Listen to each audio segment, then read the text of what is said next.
बिस्मिल्लाहिर्रहमानिर्रहीम। ګرانو شاګردانو السلام علیکم. زموږ د نن ورځې موضوع د تایرايد د غدې دوه مهمې معافیتي ناروغۍ دي. دا معافیتي ناروغۍ یوه یې ګریفز ډیزیز او بله یې هاشیموتوس تایرویدایتس نومیږي. پیل کوو د ګریفز ډیزیز نه. ګریفز ډیزیز څو نور نومونه هم لري، لکه ډیفیوز توکسیک ګایټر چې پاتالوژیک نوم دی، بازیډوفز ډیزیز، پرایمري هایپرپلازیا، اگزوفتالمیک ګایټر او ډیفیوز توکسیک ګایټر چې مخکې مو ویلې چې دا پاتالوژیک نوم دی. دا په درې پایو باندې استوار دی. اول هایپرتایرویډیزم، د تایرايد غدې د زیات فعالیت له سببه تایروتوکسیکوزس منځته راغلی. دویم ډیفیوز تایرايد انلارجمنټ، د تایرايد غده په منتشره توګه لویه شوې ده. او افتالموپاتی، په سترګو کې یو آفت منځته راغلی چې د اګزوفتالموس په نوم تظاهر کوي. ګریفز ډیزیز د هایپرتایرویډیزم یو خاص ډول دی چې دلته د تایرايد غده ګوري چې غټه شوې ده، دا د یو اوتو امیون میخانیکت په اساس تحریکیږي، هم غټیږي او هم ډیر هورمون جوړي. په ښځو کې نظر نارینه ته 4-5 ځلې زیاته پیښیږي او د 15 نه تر 40 کالو په عمر کې پیښې زیاتې دي. په عواملو کې فامیلي او ارثي تاریخچه هم ارزښت لري. د ځینو نورو اوتو امیون ناروغیو سره په ګډه هم لیدل کېږي، لکه پرنشز انیمیا او هاشیموتوس تایرویدایتس چې پرنشز انیمیا خبیثه کمخوني موږ تاسو د وینې په مبحث کې مطالعه کړې ده. هاشیموتوس تایرویدایتس به وروسته مطالعه کوو. د ګریفز ډیزیز سببونه په لنډه توګه مطالعه کوو. 3 ډوله انټيبادیګانې پکې ډېرې مهمې دي.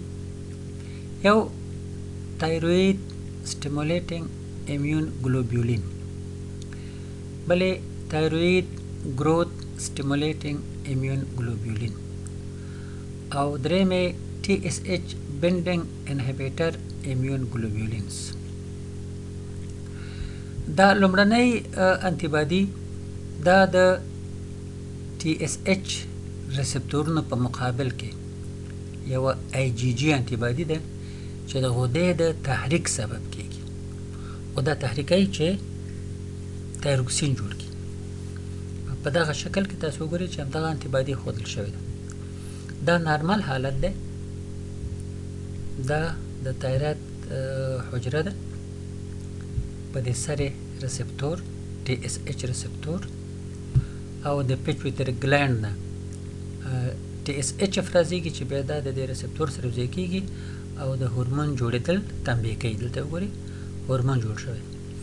دغه هورمون بیا د منفي فیډبیک په واسطه بیرته په پیټویټری باندې اغیزه کوي او په دې ترتیب سره د هورمون سویه منظمه او نارمله ساتل کېږي.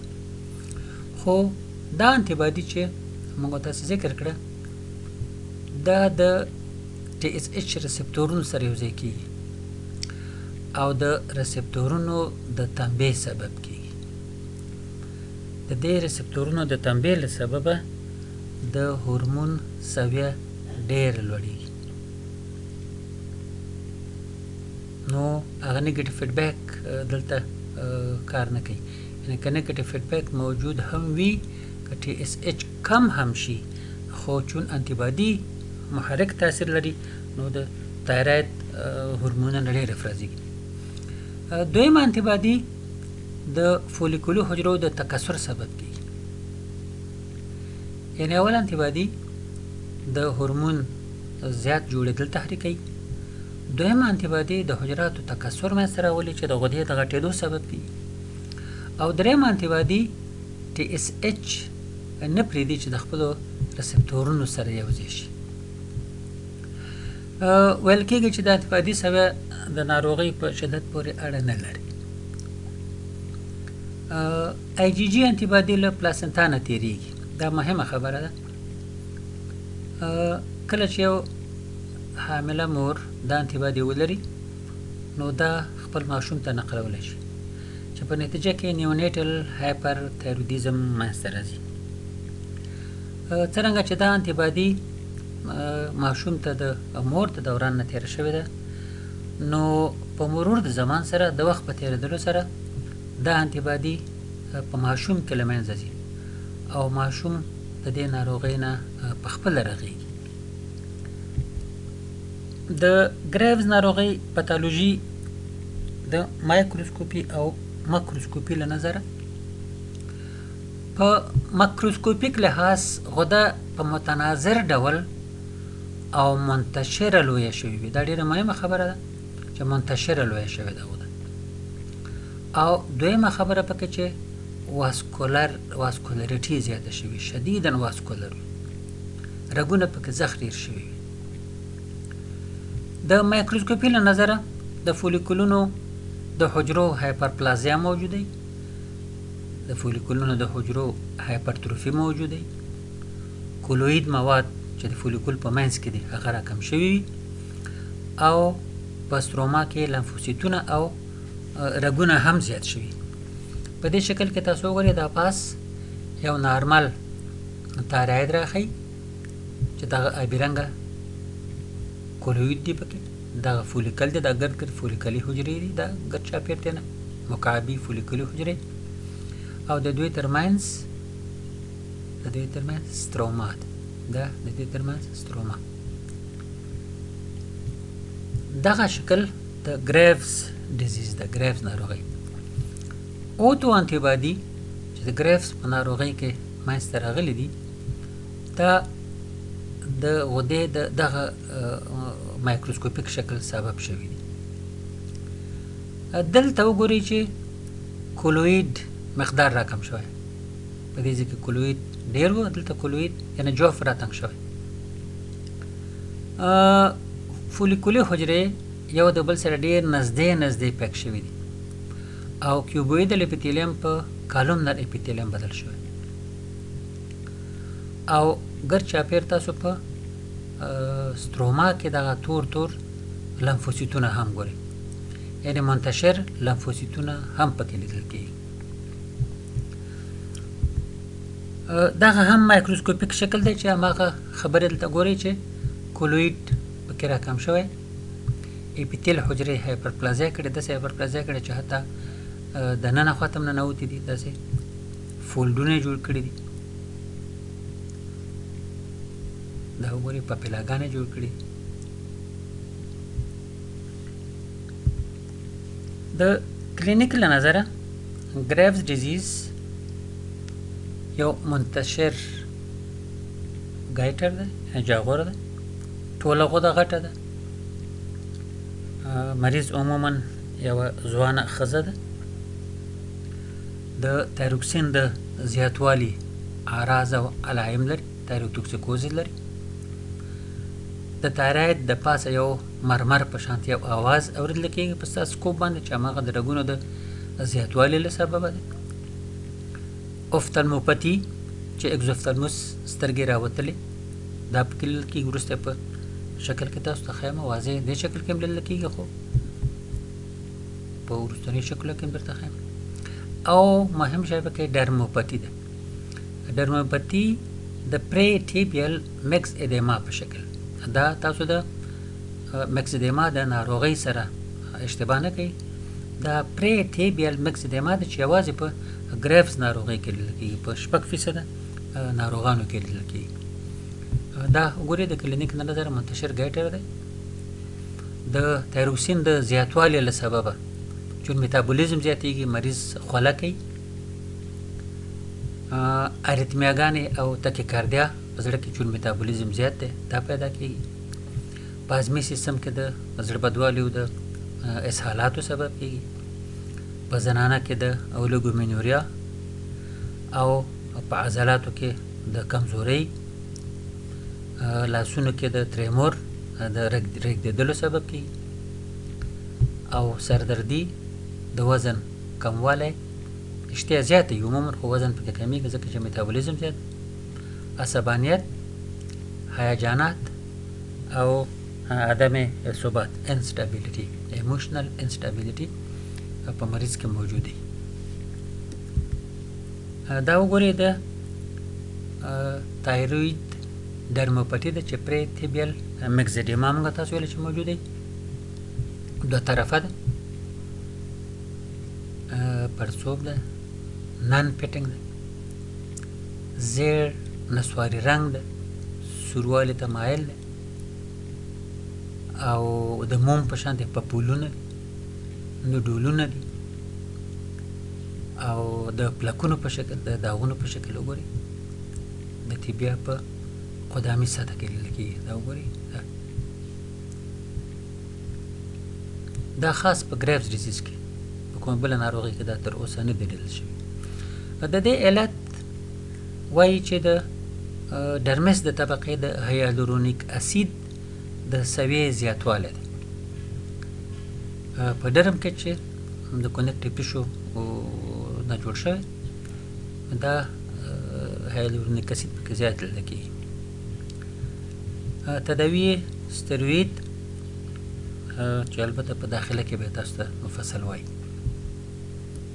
دې شکل کې وګورئ چې مریض کې چې هایپرتایرویډیزم لري، سترګې یو د بل نه پراخه لرې واقع شوي، په ځیر سره ګوري دا مریض، د سمپاتیک سیستم زیات فعالیت پکې موجود دی چې یو علت د سترګو د تشعشعاتو د سمپاتیک سیستم فعالیت هم دی.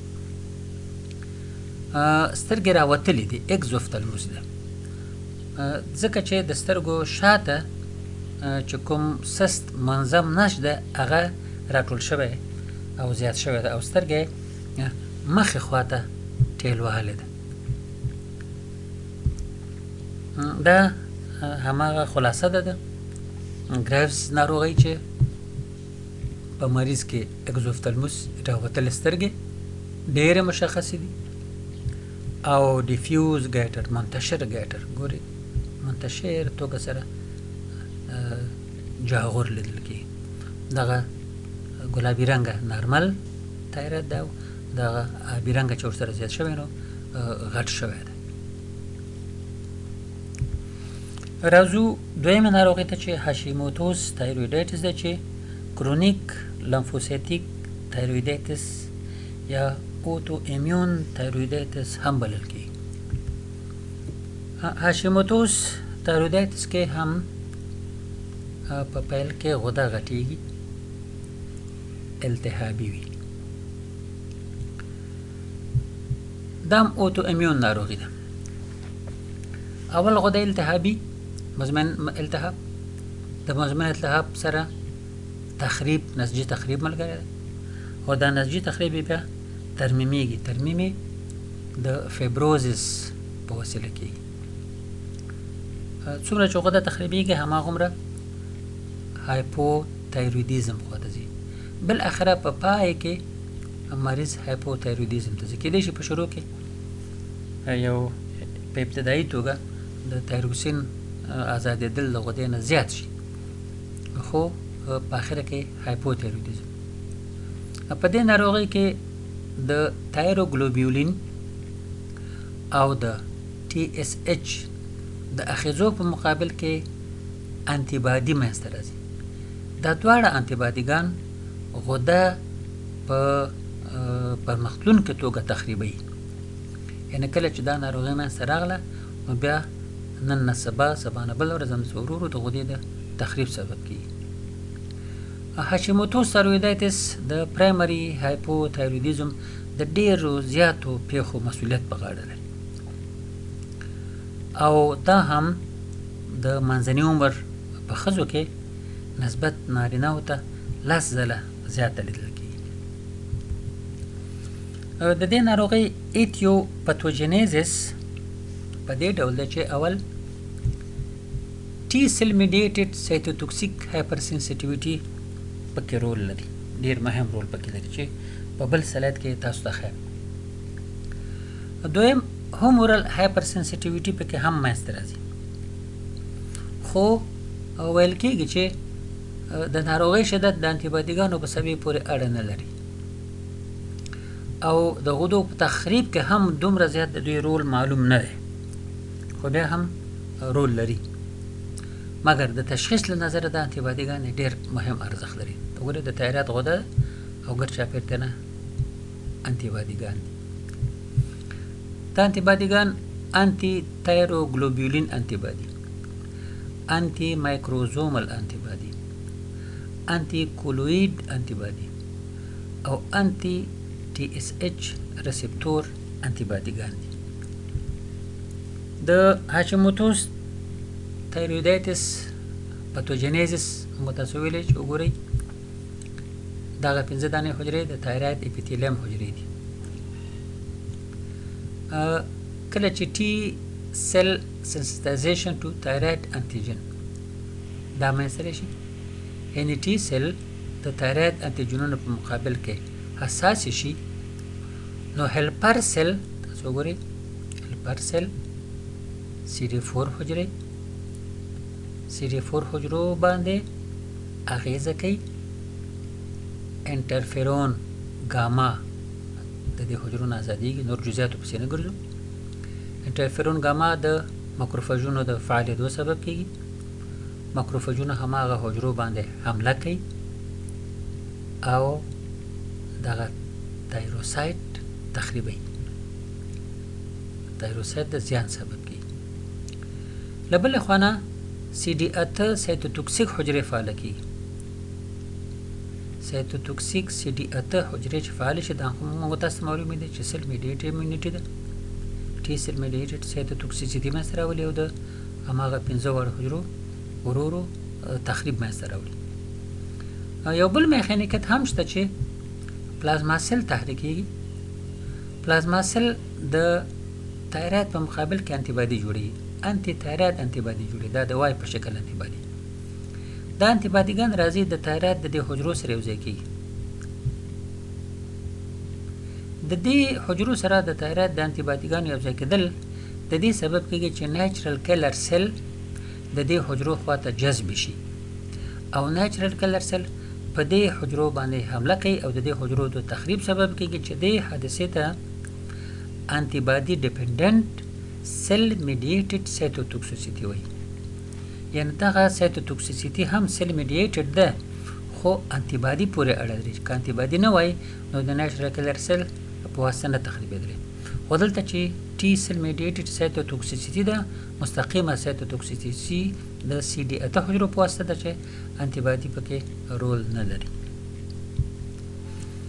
د هاشیموتوس تایرویدایتس پاتولوژي په لنډ ډول سره په پیل کې غده لویه او نوډولر وي، غده غټه شوې وي خو نوډولاریټي لري، منتشره نه وي، په نوډولي ډول سره لویه شوې ده. خو وروسته بیا چې مرض پر مخ ځي د حجروي تخریب له سببه او د سکار ټیشو د منځته راتګ له سببه غده کوچنۍ کېږي، فایبروتیکه کېږي او اتروفیکه کېږي، کوچنۍ کېږي، وړه کېږي. د مایکروسکوپي له نظره د غدې فولیکولونه تخریب شوي وي، د لمفوسیتونو او د لمفاوي فولیکولونو شدیده ارتشا لیدل کېږي، یعنې ډېر زیات لمفوسیتونه صحنې ته راغلي چې په شکل کې ګورو، حتی لمفاوي فولیکولونه هم تشکیل کړي دي. کوم فولیکولونه چې نه دي تخریب شوي او پاتې دي د دې حجرې غټېږي او دغه غټې شوې حجرې د هرټل سیل په نامه یادېږي او تاسو په دې ساحه کې پرمختللی فیبروزس هم ګوري. دا لاندې شکل وګورئ، پاسنی شکل هم په ګریفز ډیزیز کې ولیده، دا لاندې شکل د هاشیموتوس تایرویدایتس شکل دی. دلته انتیبادیګانې انټي کولوید، انټي مایکروزومل او انټي تایروګلوبولین انتیبادیګانې دي.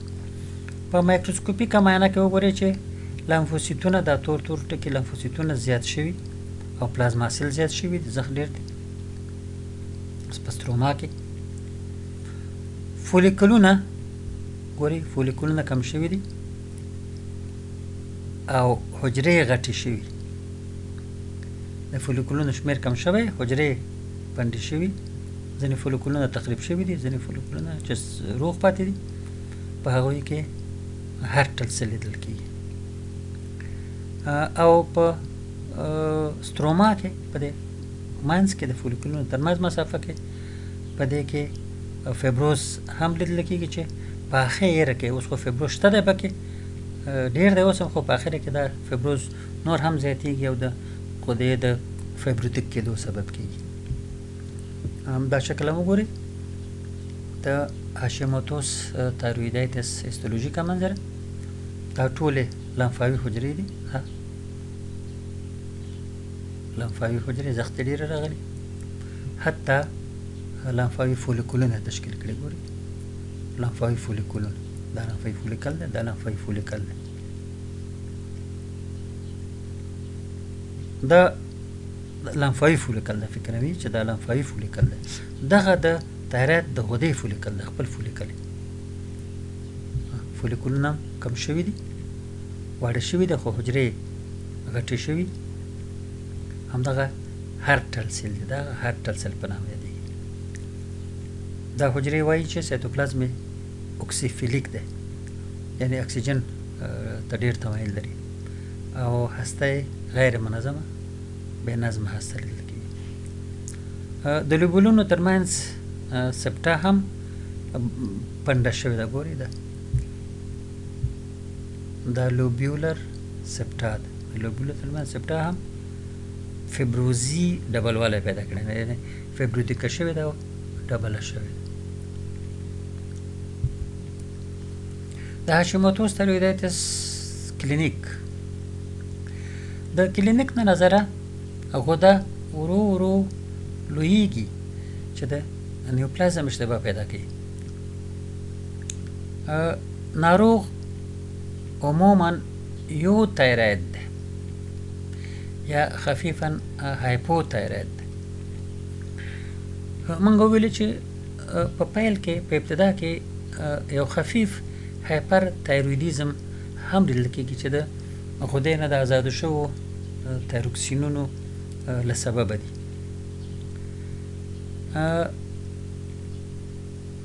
په پرمختګ سره د ناروغۍ مریض هایپوتایراید کېږي. موږ ویل چې په پیل کې کله ډېر نادر حالت کې هایپر تایراید، بیا یو تایراید، بیا هایپوتایراید په پیل، خو وروسته بیا هایپوتایرویدیزم زیاتېږي. د ناروغۍ په زیاتېدلو سره هایپوتایرویدیزم زیاتېږي. غده څومره چې مرض په مخ ځي، غده وړه کېږي او په اخره کې غده بیخي کوچنۍ. انټیبادیګانې په ټولو ناروغانو کې منځته راځي. موږ ویل چې انټیبادي پکې موجوده ده په ټولو ناروغانو کې، خو لوړ تیتر څومره چې تیتر لوړ وي په هماغه اندازه په تشخیص کې کومک کوي. دغه خلاصه ده کلینیک خلاصه ده هاشیموتوس تایرویدایتس په دغه شکل کې تاسو وګورئ. هایپوتایراید د مریض اوتو امیون منشأ لري. سنتروید تریټمنټ تداوی چې داخلي پورې اړه لري. هرټل چینجز، انیشل هاشي توکسیکوزس، یعنی په ابتدا کې داسې یو تایروتوکسیکوزس منځته راځي چې موږ ورته هاشي توکسیکوزس وایو، یعنې د هاشیموتوز له سببه ده چې د خودې نه د تایروکسین هورمون د زیات ازادېدلو په نتیجه کې د حجرو د تخریب له سببه منځته راځي. مارجینال زون NHL نان هوجکن لمفوما، یعنې د دې سره هم لیدل کېدای شي، دا هم پکې لیدل کېدای شي. ګایټر پکې موجود دی، غده پکې غټه شوې ده. ټي پي ای تایراید پوزیټیف انټي بادي، انټي مایکروزومال انټي بادي او انټي تایروګلوبولین انټي بادي، او بل لامفوسایټیک انفلټریټ. په غده کې لامفوسایټونه ډېر ورغلي دي، په همدې خاطر ورته کرونیک لامفوسایټیک تایرویدایټس هم وایي، چې د دې کلماتو اولی حروف یې سره یو ځای کړي دي، د دې لپاره چې په یاد کې هم پاتې شي. هاشیموتو په نامه تېنه نوم جوړ شوی دی. زموږ درس په همدې ځای ختم شو. الله مو مل شو.